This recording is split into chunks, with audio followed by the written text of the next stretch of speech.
tampan, mengantu, cantik, mengaku semuanya, bahkan mengaku hidup, mengaku punya kekuatan, mengaku inilah disebut rububiyah, karena aku itu hanya milik Tuhan yang Maha Kuasa. Tidak ada aku selain akunya Tuhan, tidak ada hidup selain hidupnya Tuhan. Hidup kita itu dihidupkan Tuhan, kekuatan kita dikuatkan Tuhan, penglihatan kita diperlihatkan Tuhan. Maka barang siapa yang mengaku aku melihat, aku pandai, itu sama dengan mengaku jadi Tuhan para hadirat. Yang itu adalah syirik khafi, sudah menyekutukan Allah dengan diri kita. 4 perkara inilah anak-anakku hadirin hadirat yang menutupi hati kita, yang kesemuanya disimukan jadi nahwu syahwat dalam diri manusia, yang menutup mata hatinya hingga tidak melihat Allah. Para hadirin hadirat yang kami hormati, wal ahli tasawuf menggali jalan bagaimana manusia dekat kepada Allah, untuk mengeluarkan nafsu syahwat dari hati kita, untuk menjinakkan supaya nafsu bisa dimanfaatkan untuk mendekat kepada Allah Subhanahu wa taala. Bukan kita dikuasai nafsu, bukan kita ditumpai nafsu, tapi nafsu harus kita tumpai untuk mendekat kepada Allah Subhanahu wa taala.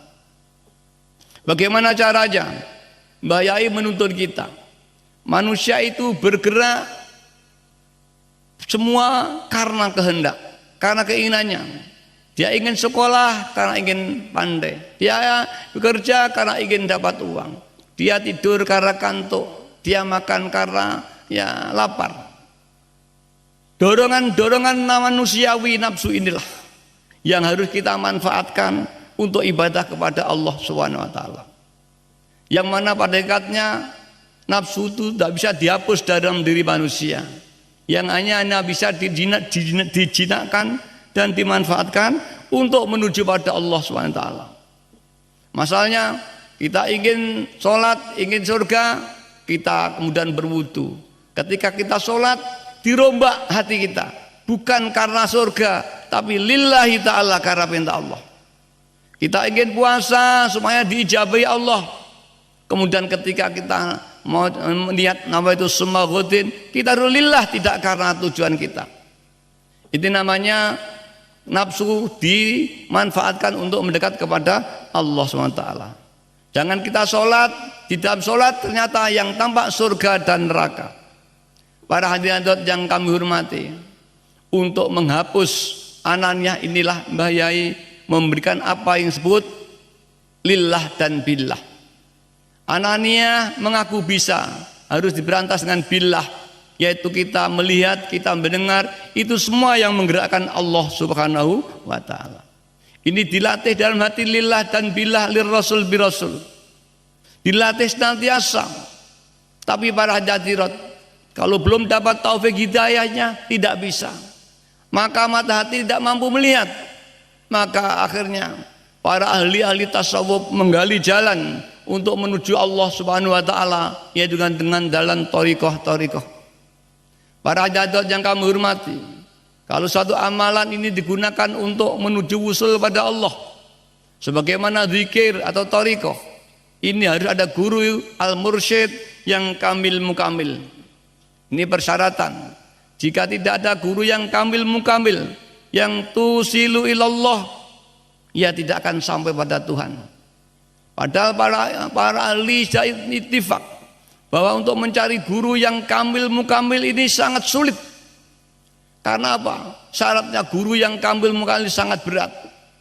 Sedangkan dari murid saja berat, apalagi dari guru para hadirin. Jadi murid ini disyaratkan dalam tasawuf kal mayit fi amamil ghasil. Dia harus seperti mayit yang sedang dimandikan oleh seorang yang memandikan. Tidak boleh usul, tidak boleh bertanya mengapa. Mangkola li ustadzihi limadza la taubatalah. Barang siapa dipimpin seorang guru kamil mukamil, disuruh begini, disuruh riadah, disuruh mujadah, bertanya mengapa harus mujadah? Orang itu sudah dapat diampuni lagi dalam perguruan itu, alias batal para hadirat. Ini syarat murid sangat sulit, apalagi syaratnya seorang guru. Syarat seorang guru harus mampu dengan pandangan pancaran mata hatinya, yang dalam istilah waidah disebut an-nazroh ilahiyah, yang mampu tusilu ilallah dengan tanpa perantaraan.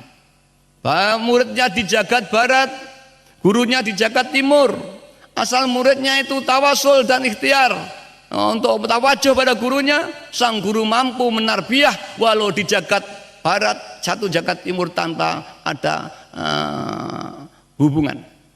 Bisa memberikan satu ilmu, kesadaran tanpa wasitatul riwayah.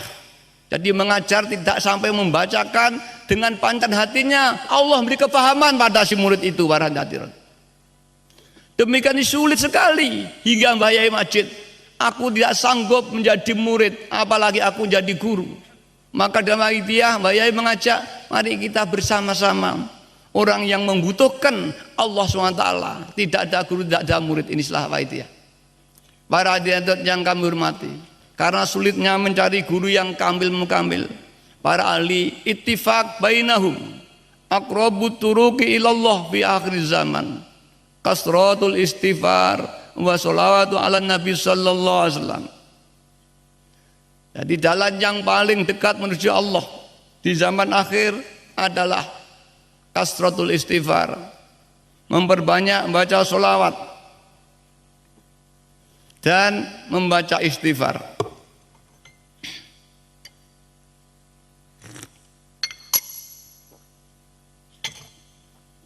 Karena apa? Istighfar penghapus dosa.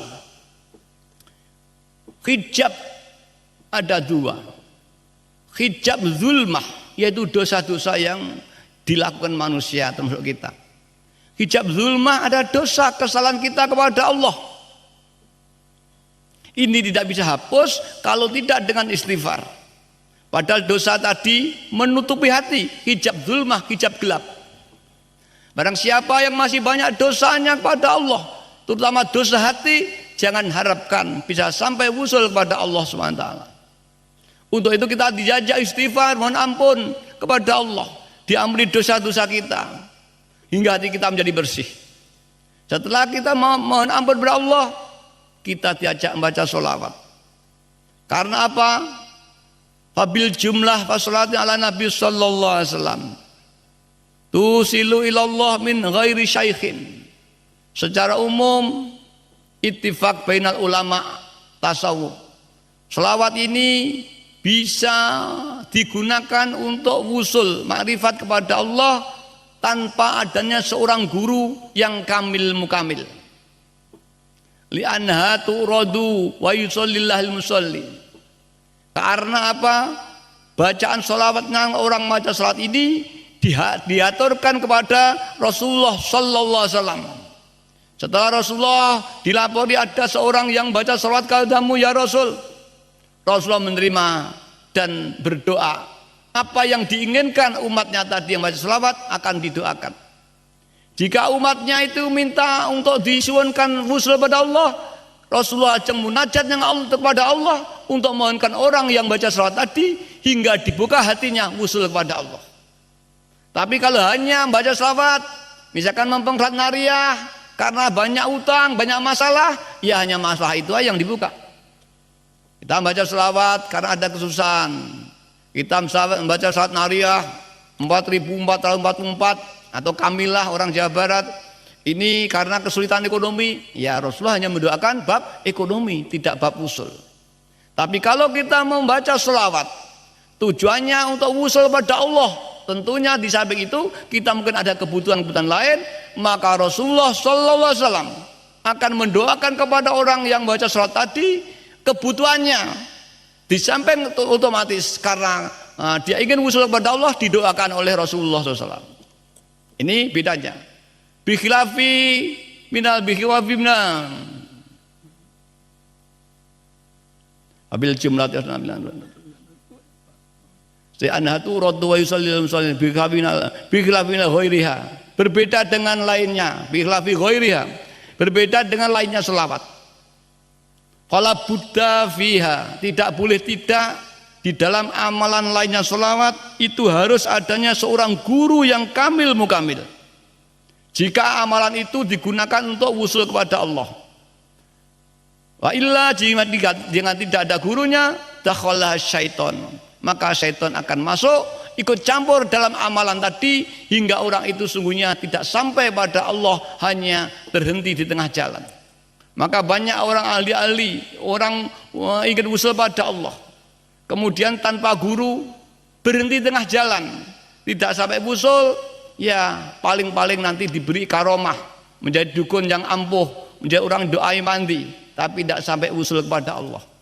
Para hadirat yang kami hormati, untuk itulah Mbah Yai mengajak kita dengan membaca sholawat supaya kita didoakan Rasulullah Sallallahu Alaihi Wasallam hingga wusul kepada Allah Subhanahu Wa Taala.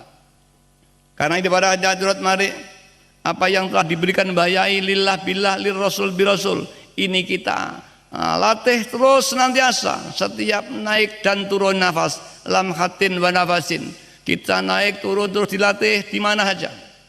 Insya Allah kalau dilatih terus ini insya Allah akan meningkat. Sebagaimana kalau zaman melihat di TV ada master limbat awadadikan busir, itu meditasi latihan hati.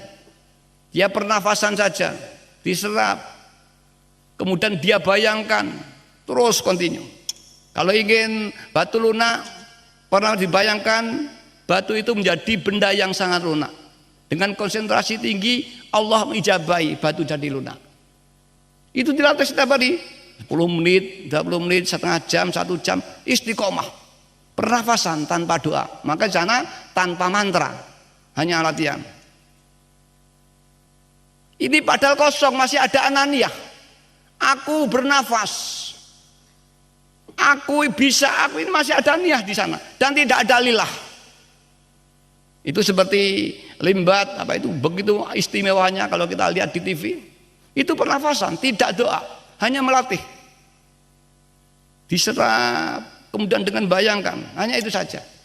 Karena latihan yang sungguh-sungguh dan tidak ada lillah, tidak ada faktor ibadah di sana. Maka alhamdulillah pengawal Widiyah yang sudah menerima lillah billah sebanyak, ketika dia mengikuti misalkan di Satria Nusantara, mengikuti misalkan di prana, pernafasan prana, ini umumnya lebih cepat daripada yang lain. Ini yang saya katakan seperti itu, ada namanya Bu siapa itu, keluarganya Pak Rajo, saya lupa. Bu ini dosen di Yulitomo, pengawal Widiyah sang putri. Ini ikut Nusantara. Kemudian ketika dia berlatih, dia pakai meditasi wahidiyah, lillah billah dipakai. Kemudian instruktornya ini terkejut, powernya tinggi sekali. Kemudian dia dipanggil setelah itu, kamu memakai meditasi apa? Di samping pernafasan ada meditasi. Kemudian ada apa? Kamu powernya kok kuat sekali, saya tidak mampu menahan. Pasti ada meditasi lain. Kemudian dia, saya memakai wahidiyah, yaitu lillah billah saya terapkan. Kemudian ditegur, apa kamu sudah izin pada gurunya? Di Swasta tidak ada gurunya, hanya pembimbing biasa. Kalau tidak izin nanti ditegur bagaimana, ada masalah. Supaya kamu datang ke sana, di mana itu pesantren, di gedung lo. Akhirnya datang sini, saya lupa namanya. Terus dia cerita dengan saya, matur, ya tidak apa-apa, bukan hanya untuk prana, untuk semua harus lillah dan billah. Makan harus lillah dan billah, mandi lillah billah, tidur, melihat, mendengar harus lillah billah. Apalagi zaman meditasi melatih pernafasan Nusantara ini untuk pengobatan. Tidak apa-apa, baik saja. Malah kalau tidak lillah billah itu syirik, saya katakan itu. Banyak lagi di pernafasan yang lain begitu. Karena apa? Kalau mereka hanya membayangkan aja kekuatan itu. Kalau ini adalah nur ilahiyah, misalkan ada membayangkan kekuatan alam masuk berdirinya. Kalau lillah billah adalah kekuatan Allah Subhanahu wa Ta'ala. Maka dari itu para hadirat, Mbah Yai sering menganjurkan kita hendaknya supaya pengawal Widiyah sering latihan istighraq. Istighraq itu diam, tidak ingin apa-apa. Naik turunnya nafas dilatih, Allah yang menggerakkan. Ini Mbah Yai sering. Para hadirat Bayai mengatakan, kalau istighraq ini kalau terus dilatih terus, maka akan hasilnya luar biasa. Itu Bayai. Saya pada itu belum memahami artian luar biasa. Baru sekarang, oh demikian. Para hadirat, maka mari sering-sering melatih. Lillah billah Bayai mengajarkan dimanapun kapanpun terus dilatih terus. Sambil berjalan, ya. Pada saat kamu jalillah billah, hadir betul. Anda bisa nol, kemudian mengadakan permohonan kepada Allah. Cara wong Jawa, engkono lho marga ning kasembatan apa kang pinuwun. Apabila pada itu hening betul, bersih dari anak nafsu, lillah dan billah yang ada hanya Tuhannya, dan engkono kita nyuwun hanya ada hamba dan Tuhannya saja. Bahkan hambanya hilang, melebur bersama Tuhannya. Mengadakan permohonan, insya Allah disilah makom dan saat ijabah dari permohonan ini. Para hadirat yang kami hormati, mungkin ini diantara lewis tekokin niki ampuh tanpa dungo, jaduk tanpa lelaku. Para hadirat. Karena apa? Orang ini sudah dekat dengan Allah Subhanahu Wa Taala. Sebagaimana yang disampaikan sering disampaikan oleh kita, la yazalu min abdi yataqarrabu ilayya bin nawafil hatta ahabbahu uhibbahu. Tidak ada henti-hentinya hambaku ini senantiasa mendekat kepadaku, kata Allah, dengan amalan-amalan sunnahnya. Dia wajib. Dengan sungguh-sungguh dia menangis mendekat kepadaku, tak pernah berhenti, kata Tuhan, hingga aku telah menyintainya akibat dia mendekat kepadaku. Fa idza ahbabtuhu, ketika aku telah menyintainya, aku akan jadi tangannya ketika dia menjamah, aku akan jadi matanya ketika dia melihat, aku akan jadi telinganya ketika dia mendengar, aku jadi lesannya ketika dia berkata. Dan barang siapa memusuhi waliku, aku nyatakan perang kepadanya, kata Tuhan dalam hadis qudsinya. Para hadirat yang kami hormati, maka tak heran para wali-walinya Allah dulu dijabai doanya para hadirat. Mengapa kita doa tidak dijabai? Karena kita masih doanya nafsu para hadirat. Apabila kita suatu saat dijabai, bukan karena ampuhnya doa kita, tapi karena fadlnya Allah Subhanahu Wa Taala. Inilah para hadirat, mengapa orang yang lillah billah ini hasilnya lebih besar. Kalau ini saya gambarkan, ini orang yang berlatih di pernafasan, kalau di meditasinya wahidiyah akan lebih cepat. Begitupun dalam ibadah. Dikatakan zarratun min a'malil qalbi khairum min amsalil jibal min a'malil jawarih. Sedetik ibadahnya orang yang hatinya sadar makrifat kepada Allah, sama dengan segunung ibadahnya orang yang hatinya tidak makrifat kepada Allah. Sebagainya kalau dinisbatkan dengan kuantitas, orang yang ibadah di Masjidil Haram 100.000 kali sama dengan ibadah di luar Masjid Haram dan Madinah dan Mekah. Barang siapa sembahyang di Masjid Madinah ditingkatkan jadi 1000 kali dibanding dengan orang yang jamaah tidak di Masjid Madinah dan Mekah. Itu berarti perbandingan punya nilai Masjid Mekah itu 100.000 kali masjid di luar dua masjid ini. Itulah keistimewaan diberikan. Begitu orang yang hatinya makrifat kepada Allah, yang betul-betul makrifat, ibadahnya seperti segunung ibadahnya orang yang belum lillah perbandingannya. Mengapa?